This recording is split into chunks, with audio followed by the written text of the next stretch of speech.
जय Jagannath. Hello everyone, welcome to SG education. तो 10th छात्र जो बोर्ड परीक्षा देते तो तुम बोर्ड पक्ष बहुत इंपोर्टाट अपडेट आसची बहुत इंपोर्टाट अपडेट आसची। तो पिलाने कहीं भिडियो स्किप न करी समस्त लास्ट टाइम देख। पिलाने स्किप करदे मोस्ट इंपोर्टाट कथा तुम जापर ना।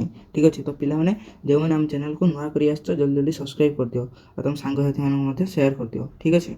तो देखिए चलो कौन अपडेट आसची। तो देखिए कौन 15 दिन सर मैट्रिक खाता देखा। ठीक अच्छे।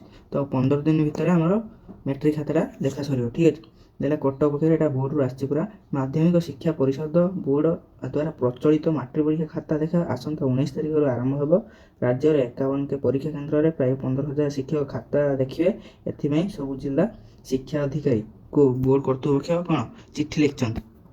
देला कौन एप्रिल 2 तारिख 2 तारिख सुधा अर्थात 15 दिन मध्य खाता देखा सारे निष्पत्ति मुख्य परीक्षक उपमुख्य परीक्षक और सहकारी निरीक्षक समेत नियोजित थिबा प्रत्येक अधिकारी और कर्मचारी बुधवार मध्याह्न 12:30 सुधा केन्द्र में पहुँचा निर्देश दिखाई।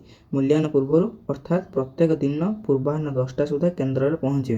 तो देला कौन देला कैंप अधिकारी और कौन कैंप अधिकारी और कर्मचारी सकाल 9टा सकाल 9:30 सुधा केन्द्र में पहुँचा कहुई। देला से मूल्यांकन केन्द्र में मौलिक सुविधा सह अग्नि निर्वापक यंत्र व्यवस्था करने को बोर्ड पक्ष चिठी उल्लेख कराई। ठीक अच्छे।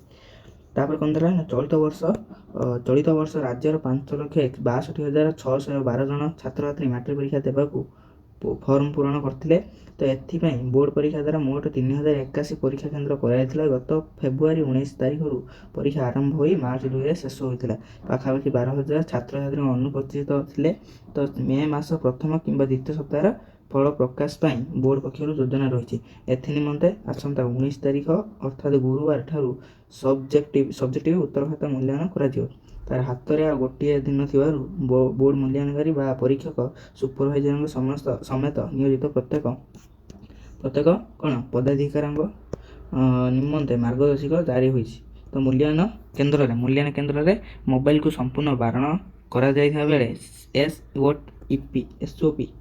एसओपी कड़ाकड़ी पालन करने को निर्देश दि जाएगी। केन्द्र सुपरभाइजर ठारू कैंप अधिकारी ग्रहण करथिबा उत्तर खाता पैकेटर तथ्य 18 तारिख सुधा ऑनलाइन सुपरभाइजर को जणाइबे। ठीक है। तार देला कौन खाता देखा जड़े मुख्य परीक्षक 2 जन उपमुख्य परीक्षक और 20 ରୁ 24 जन परीक्षक 2 जन लेखाए कौन आमर स्क्रुटिनाइजर को नहीं गोटे लेखाए यूनिट गठन कराई। प्रति परीक्षक सबुदिन 30 ରୁ 40 खातार मूल्यांकन करेंगे बोर्ड पक्ष मार्गदर्शिकार कौन दर्शाई।